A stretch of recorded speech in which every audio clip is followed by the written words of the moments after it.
थांबा. हां. तर नमस्कार मंडळी, आज मी तुम्हाला पुन्हा एकदा कोकणातलं एक टिपिकल कोकणी मंदिर दाखवतो आहे. तुम्हाला बघायचं आहे, चला बघूया. ते बघा, ही नागेश्वर मंदिर. आणि या ठिकाणी पूजा करून आत्ताच मला वाटतं दादा आलेत. दादांना विचारूया, दादा हे ग्रामदेवत कुठलं ग्रामदेवत आहे? कुठल्या गावचं? कोळंबेगावचं नागेश्वर मंदिर आहे. आणि इथे उत्सव वगैरे कधी होतो? महाशिवरात्रीला उत्सव होतो. आणि आत्ताच पूजा, रोज पूजा होते ना? रोज. आत्ताच पूजा आटपले. आपण प्रत्यक्ष देवळात जाऊया. धन्यवाद दादा. कुठं आहे का देऊ? नाही, या ना, तुमच्या देवाचं शूटिंग करतो. या. हे यंदा रामदेव आहे पण हे सगळं यंदा क्लिअर नवीन केलेलं आहे. लवकरच आपण मंदिराजवळ जातोय. चला.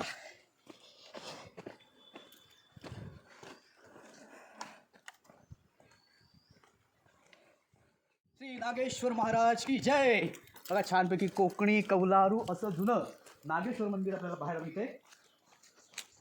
रंगमंच देखील आहे. आणि आता खरं तर मला वाटतं इथे ध्वजवंदन स्पर्धा होते का? ओके, यंदा 2 वर्ष सतत चालू झालेली आहे स्पर्धा. ध्वजवंदन गेल्या स्पर्धा. वर्षी पण आणि यंदा पण. आता नवीन चालू केलेलं आहे, म्हणजे नाटकाव्यतिरिक्त ते केलेलं आहे चालू. बरं. पहिली नाटकं होतात पण आता ते बंद केलेलं आहे. सुंदर असं मंदिर तुम्हाला दिसतंय. या आतमध्ये आणि दरवाजा उघडला आहे. नागेश्वर मंदिर, जुनं बांधकाम, लाकडी काम आहे. या ठिकाणी हे पाहिलं कोरीव काम आहे सगळं, हे जुन्यातलं काम आहे. आणि जुन्यातलं काम आहे.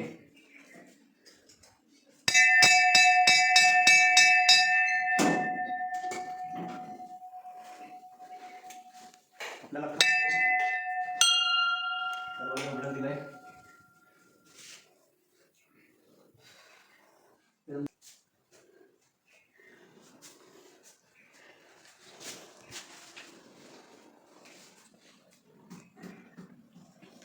वरती बघितलं तर तुम्हाला या ठिकाणी जुनं असं लाकडी कोरीव काम दिसतं. पूर्वीचं 350 वर्षापूर्वी. म्हणजे आता बरीचशी सिमेंट कॉन्क्रीटची देवळं झाली, परंतु अशा देवळांमध्ये जी काही शांतता आणि असं थंडगार पण आहे ना, तो कुठेच नाही आहे. म्हणजे मी बरीचशी देवळं केली आत्तापर्यंत कवर, पण या पद्धतीचा असा या धाटणीची जी मंदिर आहेत ना, तिथे आतमध्ये आल्यानंतर एक वेगळ्याच प्रकारचं समाधान आहे. त्यामुळे हे सुंदर असं मंदिर आहे. कोळंबेगाव नागेश्वर मंदिर ग्रामदेवता आहे. महाशिवरात्रीला इथे छानपैकी वार्षिक उत्सव होतो.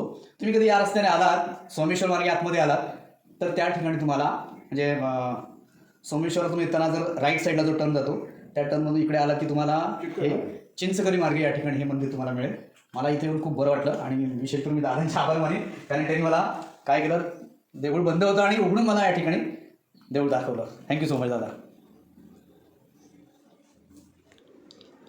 कारण काही असो, पण आता अशा धाटणीची मंदिरं भविष्यात कमी प्रमाणात बघायला मिळतील कोकणामध्ये असंच वाटतंय. कारण आता जी नवीन बांधकाम झालेली मंदिरं आहेत ती पूर्णतः स्लॅबची किंवा वेगळ्याच धाटणीची आहेत, ज्याच्यामध्ये कोकणातील प्राचीन मंदिराचा लवलेश कमी पाहायला मिळतो. आशा करतो की हे श्री नागेश्वर मंदिर कोळंबे गावातील रत्नागिरी तालुका तुम्हाला नक्कीच आवडलं असेल.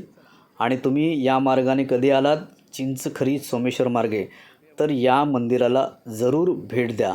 आणि जसा मी आनंद मिळवला तसा आपण देखील या मंदिरात येऊन आनंद घ्या आणि सुख समाधानाची प्रचिती घ्या. धन्यवाद.